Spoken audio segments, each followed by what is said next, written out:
कई बार मेरे पास ऐसे कॉल्स आते हैं जो ये जानना चाहते हैं कि मैं उन्हें कोई ऐसी मेडिसिन बताऊं जो विद इन अ वीक उनके सिवियर हेयर फॉल को कंट्रोल कर दे, या मैं उन्हें कोई ऐसा जादुई ट्रीटमेंट बताऊं जो बिना किसी केमिकल या बिना किसी डीआईवाई के उनके सफ़ेद हो चुके बालों को वापस से रिवर्स कर दे। But let me tell you कि ऐसा कुछ नहीं है जो रातों रात आपके सफ़ेद बालों को काला कर देगा या रातों रात आपके हेयर फॉल को कंट्रोल कर देगा। बाल और हमारा चेहरा हमारी पहचान का एक अहम हिस्सा है और हमें इसके साथ बहुत ही पेशेंटली वर्क करना पड़ता है। ऐसा नहीं होता कि रातों रात आपके बाल सफ़ेद हो जाए या रातों रात आपके स्किन पे बहुत ज़्यादा एक्ने या आपकी स्किन ख़राब हो जाए। काफ़ी टाइम लगता है इस प्रोसेस में, तो उसको ठीक करने में भी तो उतना टाइम जाएगा ना। तो अगर आप पेशेंटली 1 महीने तक आज के इस वीडियो में बताई जाने वाली मेरी 3 रेमेडीज़ को फॉलो करते हैं तो trust me, after a month आप देखेंगे कि आपके बालों की हेल्थ पहले से बहुत ज़्यादा बेहतर हो गई है और आपके बाल वापस से काले भी होने लग गए हैं, क्योंकि ये एक इंटरनल प्रोसेस है। जब तक इंटरनली वर्क नहीं होगा, एक्सटर्नल एप्लीकेशंस का भी कोई फ़ायदा नहीं होगा। तो without wasting any further time, let's start today's. Hi everyone, welcome back to my YouTube channel and thank you so very much for watching Dr. Wingardium. I hope you all are doing great and loving whatever you guys are doing. तो आज के इस video में मैं आपके साथ बात करने वाली हूँ hair fall treatment and grey hair solution के बारे में। आज के इस वीडियो में मैं आपके साथ 3 रेमेडीज़ शेयर करूँगी, जिसमें एक टोनर है, एक टी है और एक हेयर ऑयल है। अगर इन तीनों को आप कंसिस्टेंसी से पूरा मंथ अपने लिए फॉलो करते हैं तो trust me, please trust me कि आपको बहुत अच्छे रिजल्ट्स मिलेंगे। और अगर आपको रिजल्ट्स मिलते हैं तो कमेंट सेक्शन में 1 महीने बाद आकर ज़रूर बताइएगा, ताकि अगर कोई और इस प्रॉब्लम से जूझ रहा है और वो ये चीज़ अपने लिए ट्राई करना चाहता है तो उसे थोड़ा सा ट्रस्ट हो इस वीडियो पे और उसका जो मोराल है वो बूस्ट हो इस रेमेडी को करने के लिए।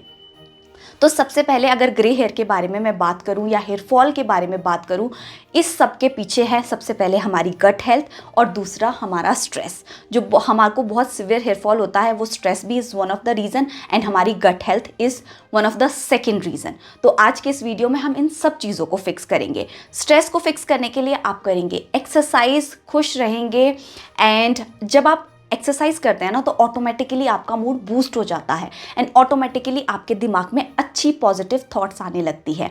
तो स्ट्रेस को आपने कम करना है एक्सरसाइज करके और वैसी चीज़ें करके जो आपके मूड को एनहांस करती हो। जो चीज़ें आपको स्ट्रेस देती है उन चीज़ों से बहुत दूर भागिए और जो चीज़ें आपको खुश करती है उनके साथ ज़्यादा से ज़्यादा टाइम स्पेंड करिए। नेचर में अगर आप जाएंगे, खुले आसमान के नीचे, तो भी हमारा स्ट्रेस कम होता है। तो ऐसी चीज़ें करिए जो आपको स्ट्रेस फ्री रखती है। Another thing is gut health. Gut health को इम्प्रूव करने के लिए मैं आपके साथ शेयर कर रही हूँ एक टी जो आपको एवरी डे पीनी है, या आप ऑल्टरनेट डे भी पी सकते हैं। अगर आपकी तासीर गर्म है या आप गर्म चीज़ें आपकी बॉडी नहीं ले पाती तो आप इसे ऑल्टरनेट डे पीजिए, या फिर आप इसमें थोड़ा सा पानी ज़्यादा ऐड करके पीजिए तो भी ये आपको डाइजेस्ट हो जाएगी। वैसे भी विंटर सीजन चल रहा है तो गर्म चीज़ें ईजिली हमारी बॉडी में डाइजेस्ट हो जाती है। लेट्स सी कि इस टी का प्रिपरेशन कैसे करना है। टी बनाने के लिए सबसे पहले आपको चाहिए नॉर्मल वाटर जो आप पीते हैं। उसके बाद मैंने यहाँ पर लिए 3 से 4 क्लोव्स। अब जितने भी इंग्रेडिएंट इस टी को बनाने में यूज़ हो रहे हैं सबकी तासीर गर्म है, लेकिन एंड में मैं कुछ ऐसी चीज़ बताऊंगी जो आप इसमें जब ऐड करेंगे तो वो आपकी बॉडी में बैलेंस आउट हो जाएंगी सारी चीज़ें। उसके बाद 4 से 5 टुकड़े मैंने यहाँ पर डाले हैं जिंजर के, यानी कि गार्लिक के। ये हमारी बॉडी में ब्लड सर्कुलेशन इम्प्रूव करता है एंड हमारी हेयर हेल्थ इम्प्रूव करने में भी हेल्प करता है। उसके बाद मैं यहाँ पर डाल रही हूँ थोड़े से पत्ते लेमन ग्रास के। लेमन ग्रास की तासीर गर्म नहीं होती तो वो भी यहाँ पर इस टी को स्टेबल करने में हमें हेल्प करेगा। उसके बाद मैं ऐड करूँगी 5 से 6 यहाँ पर ब्लैक पेपर। अगर आपके पास इन सारी चीज़ों का पाउडर है, जिस भी फॉर्म में आपके पास है, आप कुछ भी ऐड कर सकते हैं, लेकिन सारी चीज़ें ना आपने थोड़ी थोड़ी ऐड करनी है। उसके बाद मैं यहाँ पे डालूँगी 1/2 चम्मच ऑफ मेथी दाना। अब आपने देखा जितने भी इंग्रेडिएंट थे लेमन ग्रास को छोड़ के सबकी तासीर गर्म है। इसको मैं अच्छे से होने दूँगी बॉईल। 3 से 4 मिनट में ये अच्छे से बॉईल हो जाएगा। उसके बाद स्ट्रेनर की हेल्प से मैं इसे स्ट्रेन करके रख दूँगी। दिस इज़ द पॉइंट जहाँ पर अब आप इसमें ऐड करेंगे आंवला आइस क्यूब्स। अगर आपके पास आंवला जूस है तो आप इस टी को हल्का सा थोड़ा ठंडा होने दीजिए, उसके बाद आंवला का जूस ऐड कर दीजिए।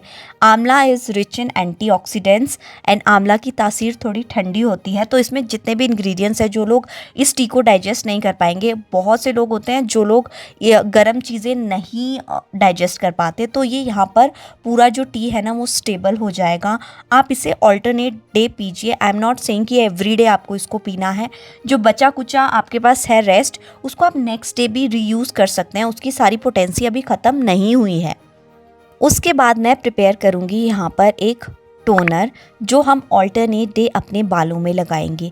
ये टोनर हमारे बालों के कलर को होल्ड करेगा। जो भी हम रेमेडीज़ अपने बालों में पिगमेंट लाने के लिए करते हैं उसको लंबे समय तक वो होल्ड कर पाएगा।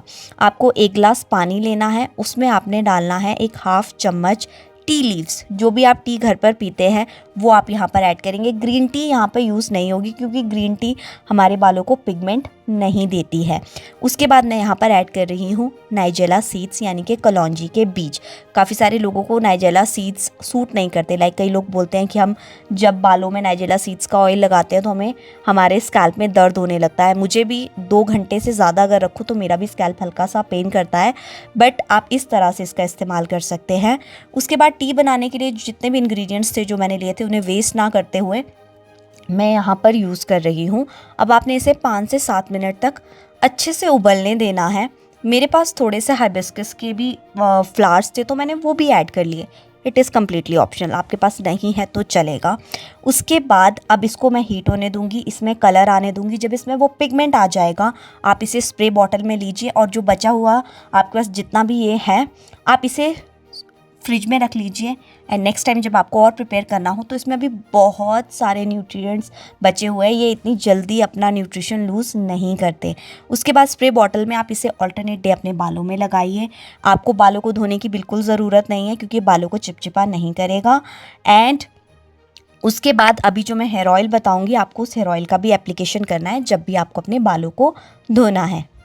तो अब बनाएंगे हम हमारी थर्ड रेमेडी जिसे हमें हेयर वॉश से पहले अपने बालों में लगाना है 2 से 3 घंटा। इसे बनाने के लिए सबसे पहले हमें चाहिए लोहे की कढ़ाई। जिनके भी बाल सफ़ेद हो गए हैं ना, लोहे की कढ़ाई इज़ अ मस्ट। आपको ये एज अ इंग्रेडिएंट यूज़ करनी चाहिए। इसे बनाने के लिए हमें इसमें डालना है घी। आप यहाँ पर ऑयल अपनी पसंद का कोई भी यूज़ कर सकते हैं, बट अगर आप मेरे कहने पे घी में इसका इस्तेमाल करेंगे ना तो आपको बहुत ज़्यादा अच्छे रिजल्ट्स मिलेंगे। घी की क्या इंपॉर्टेंस है हमारी लाइफ में मैं वर्ड्स में नहीं कह सकती। आजकल विंटर्स चल रहे हैं तो हम घी का सबसे ज़्यादा इस्तेमाल कर सकते हैं क्योंकि गर्मी उतनी फील नहीं होती। उसके बाद मैंने यहाँ पर ड्राइड आंवला पाउडर डाला है। आपके पास अगर नेचुरल ग्रीन वाला है तो उससे बेस्ट तो कुछ भी नहीं हो सकता। उसके बाद मैं यहाँ पर ऐड कर रही हूँ हल्दी। अब क्योंकि हम बालों को काला करना चाह रहे हैं तो हम ऐसी चीज़ें यूज़ करेंगे जो स्टेन करती हो हमारे बालों को। तो अब यहाँ पर मैंने हल्दी डाल दी। हल्दी इन्फ्लेमेशन कम करती है, हमारे रूट्स तक जाके उसमें अगर किसी भी तरह का इन्फेक्शन है उसे इम्प्रूव करती है। एंड ऑयल जो होता है ना वो बहुत इजीली हमारे पोर्स में पेनिट्रेट कर जाता है। तो अगर आप ऑयल कोई यूज़ कर रहे हैं ना घी की जगह यहाँ पे, तो मेक श्योर करें कि वो एक्स्ट्रा वर्जिन ऑयल हो ताकि जब हमारी रूट्स में जाए तो वो रूट्स में इन्फेक्शन ना करे। उसके बाद मैंने यहाँ पर लिया है शिकाकाई पाउडर। शिकाकाई हमारे बालों को काला करता है। शिकाकाई और भृंगराज एंड आंवला, ये 3 चीज़ें अगर आप अपने हेयर केयर में यूज़ कर रहे हैं आपको कोई और चीज़ करने की बिल्कुल भी ज़रूरत नहीं है।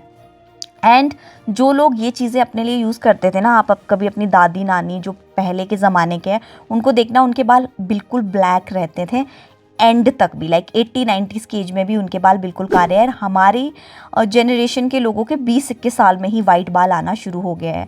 अब इसको आपने थोड़ी देर पकाना है 1 से 2 मिनट और बीच में फ्लेम बंद भी कर देना जब आपको लगे कि घी ज़्यादा पक गया है, क्योंकि ये सारी जो भी इंग्रेडिएंट्स थे ना वो सारे ड्राइड थे। अगर आपके पास ये हरे हैं, नेचुरल है, फ्रेश है तो उससे बेहतर तो कुछ भी नहीं हो सकता। इसको आपने नहाने से पहले लगाना है। सो इस तरह से आपको इसका प्रिपरेशन करना है। अपने सारे स्कैल्प में लगाइए। अगर आपको स्ट्रैंड्स में नहीं लगाना इट इज़ कम्प्लीटली ओके, क्योंकि इसे वॉश करना थोड़ा सा एज़ कम्पेयर टू डिफ़िकल्ट होता है ऑयल के। तो कुछ नहीं है, अगर आपको अपने बालों की हेल्थ अच्छी चाहिए तो थोड़ा सा तो आपको इन्वेस्टमेंट करना होगा। सो आई होप आपको मेरा आज का ये वीडियो पसंद आया होगा। If yes then do not forget to like, share and subscribe to my channel. See you in my next video. Till then, stay safe, stay healthy. Bye bye.